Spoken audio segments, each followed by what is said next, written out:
Vince, let's start here. This market believes we're seeing the first steps potentially towards a Fed pivot. Do you agree? Not particularly. Central to this is the view that there'll be this immaculate disinflation. Yes, the news might have been a touch worse than expected this morning, but we believe the Fed inflation will have over the next year, and that will allow them to pivot. Inflation just doesn't come down that way.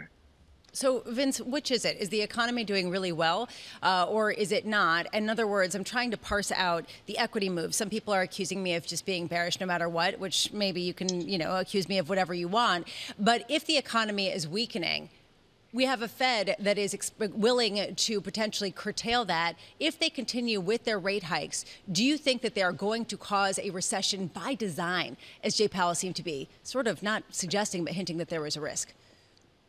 If you believe Jay Powell that inflation is the number one concern of the Federal Reserve now, they've elevated that in the dual mandate. He woke up this morning, inflation is a problem. Inflation is still a problem. Therefore, he's got to slow aggregate demand and hope that aggregate supply fills in. The way you slow aggregate demand is tighten financial conditions.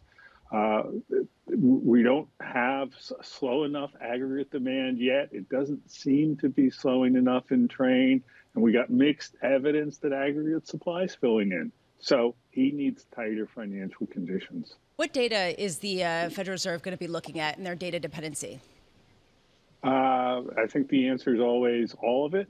That in particular, he brought back his stars in his press conference over on Wednesday, i.e. the Fed has basically set central guideposts, but they are only estimated, they're approximated. And a big one is inflation and inflation expectations. That's why you and your viewers should be looking forward to the University of Michigan survey. That's why they care about what's happening in bond markets right now, because that tells them what inflation compensation is. Right now, inflation's job number one. So everything that goes into the space to predict inflation is what's important. Commodity prices, inflation expectations, exchange value of the dollar. Where do you think inflation realistically can get down to by the end of the year, Vince? What's the figure? Not as much as the Fed hopes, and much less in 2023.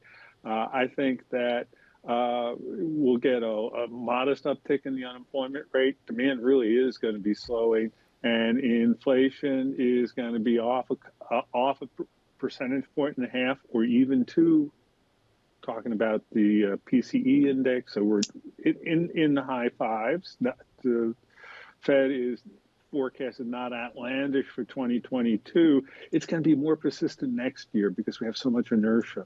We saw it this morning with the ECI.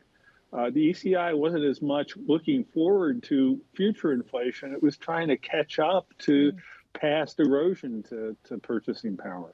Okay, so given all of that, stickier, higher inflation than the Fed realistically wants it to be, that would indicate that the Fed is not going to be able to blink even if the data deteriorates, and yet that is fully what this market expects. And Vince, you said a moment ago they need financial conditions to tighten. That's not what they've gotten in recent days. How aggressive do you expect the pushback to be over the coming weeks?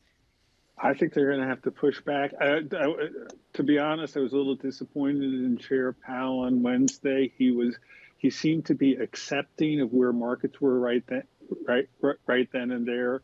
He said essentially the summary of economic projections is still appropriate, both in terms of their forecast for the policy rate and the macro outcomes. Too optimistic on inflation.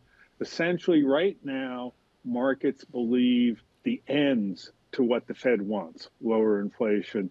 They don't quite have it right about what the means will be. The means will be tighter financial conditions.